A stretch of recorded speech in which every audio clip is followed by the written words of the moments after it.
మాజీ మంత్రి బీఆర్ఎస్ నేత మల్లారెడ్డికి ఓ కార్యకర్త రాసిన లేఖ స్థానిక రాజకీయ వర్గాల్లో చర్చనీయాంశంగా మారింది. రక్తంతో తడిసిన లేఖ ద్వారా తన ఆవేదన వ్యక్తం చేసినట్లు తెలుస్తోంది.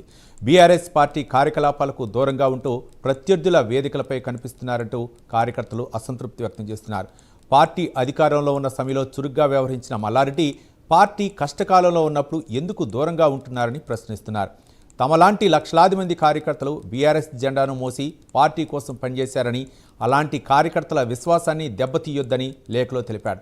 కార్యకర్తలను గౌరవించాలని, పార్టీ సిద్ధాంతాలకు కట్టుబడి ఉండాలని విజ్ఞప్తి చేశారు.